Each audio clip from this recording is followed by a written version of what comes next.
Victor Wembanyama got the Spurs' future looking very promising. San Antonio played the host to the Toronto Raptors, which means Wemby got a chance to showcase them talents. The 3 plus the foul. It takes 2, baby. It takes 2. Just 2 dribbles from Wemby, and he ends up at the rim. And now here's some defense from the big fella. OG Anunoby tried and failed on that attempt at the rim. And then off the takeaway, it's Keldon Johnson. Lil boy day tomorrow, that deuce was easy. Spurs in full control as Wemby lines it up and knocks it down for 3. OG tries Wembanyama again, and the same result. One of Wemby's 5 blocks also had 20 points. The former Spur, Jakob Poeltl, trying his best, and probably the guy that pretty much replaced him, Zach Collins. Collins wins that battle. And then on the other end, how about Anunoby lining another one up with Wemby in this vicinity? He nails the 3. If at first you don't succeed, try again a couple more times and maybe you'll succeed. Raptors gonna surprise a lot of teams this season because they fight, man. Scotty Barnes had a season high 30. Schroeder had 24. The Raptors tied this game up at 108 in the closing seconds. They need a bucket. Schroeder's gonna miss the 3, but look at this hustle from Anunoby to clean out the mess. OG had 24 points. We're tied at 110. Spurs got a chance to win it at the buzzer. Would have liked to see Wemby get that look. 0.9 to go. Barnes got a chance now to win it at the buzzer. We would go to OT. Pascal Siakam. Hadn't mentioned his name in the highlight. Now I have. And then Anunoby, who's just relentless in his approach to make quarter threes. Wemby or not, Anunoby gets that one to go. And it's the Raptors winning 123-116 in overtime over the Spurs. Isaiah Thomas in the house watching his Detroit Pistons take on a still shorthanded Kevin Durant-led Phoenix Suns squad. From one Pistons legend to the next, maybe? Kate Cunningham, a little up and under deuce. Nurkic, nice reach. Kevin Durant, nice teach to Isaiah Stewart. The very rare poster jam from Durant. We're still in half number 1. Josh Okogie grabbing the board, finding Yuta Watanabe for 3. Suns take the double-digit lead. Still hanging around the second quarter. Cade Cunningham attacking the rim and using his left. He is so good. Skill set on another level. Suns, though, leading it as we took a break third quarter. Durant finding Eric Gordon. 3 of his 21 points. And if some is good, more is better. Yusuf Nurkic probably had Grayson Allen open on the cut, decides to give it to KD. I ain't mad at you. That's usually a really good decision. Durant extends the Suns' lead to 16. Marcus Sasser trying to help bring Detroit back. That 3 cuts the deficit down to 12. But who's going to stop that man? Durant sizing up Isaiah Stewart, who, by the way, for a big, Isaiah can move, but there's absolutely nothing he could do about that jump shot. He needs some help defensively. Everybody does guarding KD. In the fourth, look at this dime from Cade Cunningham to Jalen Durant, who's off to an incredible start this year. He's the reason why James Wiseman's on the bench and not playing much. But it wouldn't be enough Cade nor Durant to help the Pistons feign off the Suns. Saw Grayson Allen finally getting the rock down low. And then Nurkic once again finds KD, which again, I'm never tripping off anybody forcing the ball to that man. Durant goes 41 points, 5 assists, 4 boards. The Suns cruise past the Pistons, 120-106. LaMelo Ball and the Charlotte Hornets been in some pretty exciting games thus far this year. Kyrie Irving and the Dallas Mavericks, they're usually in exciting games as well. Hornets, Mavericks, who would be more exciting? First quarter, Luka with a dime of a pass to Kyrie Irving, who's in rhythm, and he's never had a problem knocking down that shot. Other end we go, LaMelo, the fake pass to Brandon Miller, then goes to Gordon Hayward, who throws it down for the jam. It's the little things with LaMelo. You got to pay attention. He's an elite passer. LaMelo inside to PJ Washington for the deuce. And then LaMelo again to Gordon with the bounce pass. LaMelo's been having some trouble finding the range himself, but still can find his teammates. In the third, he's still diamond. That one again to Washington. Hornets are up. Dallas is on the comeback trail though. Kyrie with a dime of his own inside to Powell, who finishes. And then Jaden Harden don't need no dime when you got bunnies like that. Hardy going baseline on Richards and throwing it down with some ferocity. Check out this dime from Jalen Green, and Tim Hardaway Jr. is one of my favorite players in the league. THJ gives the Mavs a 2-point lead.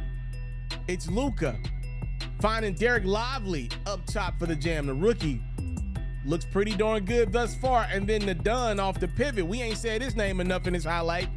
Team high 23 points, 12 rebounds, 9 assists for Doncic. He got close to a triple-double. LaMelo got the triple-double. He nails the three. More on him in a second. First things first, it's the Dunn again attacking the rim. Hornets are down by 6. That's the rebound that gives LaMelo the triple-double that I aforementioned. And then look at this deep three to cut the Hornets deficit in half. 30, 10, and 13 for ball. But this game comes down to an inbound pass that never happened. Ricky Brandon Miller is unfortunately given a 5-second violation by the ref. With the Hornets down 3, they really needed to get the ball inbound and get a shot up. It's the Dallas Mavericks holding on 124-118. It's now or never for the Memphis Grizzlies. They desperately need a win. They're still in Oregon fooling around with them Portland Trailblazers.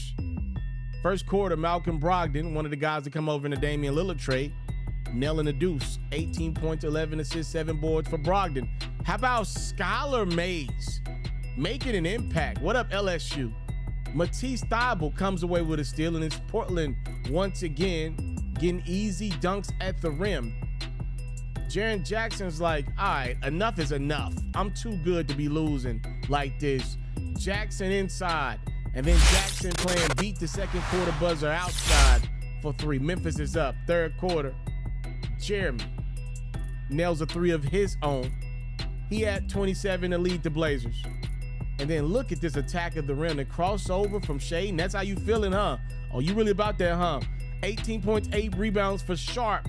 Memphis could use somebody to step up in the third. Desmond Bane's going to be that guy. He nails the 3. And then off the jump ball, it's Jaren to Smart to Bane. 2 of his 30. But Mays ain't going too far away. He nails another 3. And then Sharp off his pivot. Uh-oh.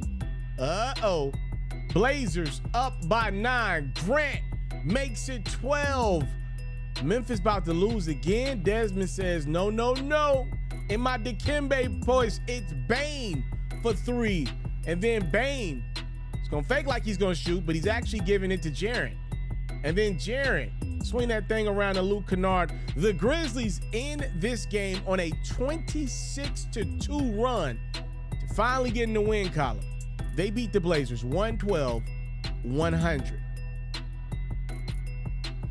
That's a bad man walking into your building. That is just a very bad man. Steph Curry and the Golden State Warriors in Cleveland take on the Cavs. There was a point in time when this used to be the biggest game in the regular season, by the way. Not the biggest game, but definitely the biggest blow to Draymond's future if he plans on having any more kids. As you see, Jared Allen gets away with a kick to a very sacred area. A little taste of Draymond's own medicine, maybe? Curry and the Warriors ain't like it. Curry and Clay go back-to-back on 3s. And you know it's got to be bad if Draymond gets into the action. He nails the surprise 3. He's staying in the game, y'all. Just give him a second to regroup, all right? That hurts. Mitchell and the Cavaliers trying to make it hurt even worse. How about D. Mitchell? He ain't seen a shot that he don't like yet. Mitchell gives the Cavs a 6-point lead after a splurge. We're still in the first half. Darius Garland's going to attack the rim. Laborde Demar. DG finishes. Warriors down a bunch as we took a break. Third quarter. There's a pass for Mitchell. I'm always shocked when I see him pass the basketball. Jared Allen, the recipient of the Mitchell pass. He went to Jared. And then Garland goes to Mitchell. Mitchell goes 31 points in this one. Curry was in his bag as well. He's been in his bag all season. A 28-point affair for Steph. But Mitchell and the Cavs, they said tonight's our night as he nails another three. And then on the other end, Draymond finding Jonathan Kuminga for the easy oop. How about Max Strus closing this one out for the Cavs? The dime from Mitchell. All right, I'll shut up, y'all. And then off the Karis LeVert rip of Steph, it's Evan Mobley finding Strus for the easy jam. Cleveland, this is for you. The Cavs beat the Warriors. We didn't say that much years ago. 115-104 is your final. Well, this episode was dedicated to proving Ferro wrong. Y'all know your boy. When I make a take, I'm not the guy that flips on my take every other day. I stand in what I stand in. I call it standing on business. All right? Like Drake said, I'm standing on business. When I make a take, I don't have any problem adjusting the take, but it's not going to be overnight. For me, it takes time. So I want to welcome you guys to another episode of the Who's Ferro podcast. Thank y'all so much for the time, the love, and support. If you have not done so, please make sure you subscribe to the channel. Please make sure you're liking the videos and tuning in as much as you can because we are going through this NBA season quickly here. I know everybody's out there tapped into football right now. I am too. My fantasy leagues are popping too. But if you can't sit down and watch games of basketball in the middle of November, just know your boy Ferro's got you covered with game recaps night in, night out of the NBA season. So a lot of the things that happened in the NBA during this specific episode pertain to a lot of things that your boy Ferro doesn't believe in. A lot of people proved me wrong on this specific night of the NBA. We obviously know a lot of people out there have Kevin Durant as a top 4, top 5 basketball in the game right now. Your boy Ferro has him closer to 9, 10, 11, somewhere in that range. Has always been my thing. Kevin Durant looked every bit of a top 5 basketball player against the Detroit Pistons, and I got to be real about anything I say. You know, the responsibility that Kevin Durant has had on his shoulders thus far this season is very similar to what LeBron had on his shoulders year one of Phoenix. We obviously know KD got traded to the Suns midway through the season last year at the trade deadline. But coming into this year, this dude was expected to be balling out with Bradley Beal to his left, Devin Booker to his right. He's had Devin Booker to his right 2 times over, but for the most part, it's been Kevin Durant by his lonesome. Hell, this team is worse than the team Kevin Durant went to war with in Brooklyn when Kyrie and Harden were down. Like, you know, shout out to Frank Vogel. You know, he's going to coach his behind off. But when the 2 all-star level guys next to KD are not out there, it is the Durant show. And the fact that he's going out scoring a multitude of buckets and had 41 in this game, I got to give it up. He looked like a top 5 player in that game. Again, I have him closer to 10, but I'll always admit when somebody proves me wrong. In that game against Detroit, he looked closer to top 5 KD than he did top 10. Another team that I don't believe in much is the Dallas Mavericks. Y'all know your boy Ferro is consistent about his. I'm not the biggest fan of Kyrie Irving. And because Kyrie plays on Dallas, that makes me not the biggest fan of Kyrie, Luka, and Dallas as a collective. I don't believe Kyrie and Luka play well off of each other. But I will admit to you, this season thus far, I have been wrong. Now, the Dallas Mavericks ain't really played a lot of the top-tier teams, but I like the premise of what they're doing. There is no question marks about whose team is this. This is Luka's team. There is no question marks about who's got the ball late because Kyrie Irving is one of the best and one of the greatest clutch shooters we've seen this generation. You have to give him that because he made a game winner to win a championship. He deserved that right? But it's Luka's team. Even down the stretch, as great as Kyrie is, Luka's got the ball. If he decides to pass it to Kyrie, great. But late in games, Kyrie is a spot-up shooter. So I commend the Dallas Mavericks on defining roles. And thus far, they've proven me wrong with wins like that one you saw over the Charlotte Hornets. The Memphis Grizzlies is another conversation that I would like to have on this platform. Now, y'all know I have the Memphis Grizzlies doing big things. I got them as my number 2 seed out west again, and I want to pick them as a team to win the championship. Now, obviously, thus far, I have looked wrong in that, but I'm not dumbfounded that the Grizzlies started out so bad. Dumbfounded is not the word. What's a level before dumbfounded? I'm not dumbfounded, but I am surprised that the Grizzlies started off so bad. But I did see a way that this could happen. And it's not about the product that the Grizzlies put on the court. I do believe they're going to figure it out. But what I do want to talk about is something that I thought that Memphis as a city, y'all know that's my hometown, so I talked to them, obviously fans of that city more than, fans of that team probably more than any other fan base out there. The people that I talk to, when we speak about Ja Morant, I have been clear telling people, fans of the Grizzlies, yo, I think y'all downplaying how bad this thing, Ja Morant, the culture that he's taken away from with these suspensions, and it's not trying to knock Ja, it's being honest. His childish games are the reason why the Grizzlies are off to an awful 1-6 start. They wouldn't be 1-6 without Ja. Let's call a spade a spade. They've been in these games for the most part this year. They'd probably be 6-1.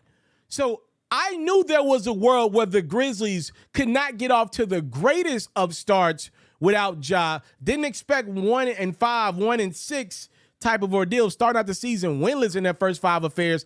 Did not expect that. But now that I know the Grizzlies came out the gate on the wrong side of things, now I am shocked to see them win games because clearly they have some deficiencies late in games, and that's even with Ja. So it was good to see them get a win because I was not expecting them to get one coming off of how they did start this campaign. What else is out there? Obviously, the Toronto Raptors are not on my teams, my short list of teams that I believe to be contenders out east. They shocked me getting a win against the Spurs. I thought Victor Wembanyama was about to continue that momentum, and I thought the Spurs were about to go get another dub. But I got to give the Raptors credit. Over the years, they just come in and compete. And I thought this organization was done when Nick Nurse left the building. I did. He's now the head coach in Philly. The Raptors are still competing. So I have to give them that. I am a guy that believed them to be a trade deadline grocery store. I believe teams are going to be looking at exactly what they want from the Toronto Raptors. Like, can I get him? Can I get that? Is Scotty Barnes available? Okay, no. Can I get OG Anunoby? Is he available at the trade? I do look at them as a team that will likely be sellers at the deadline. So far, they are very much so competitive out east. They're playing 500 basketball. That's pretty good, all things considered.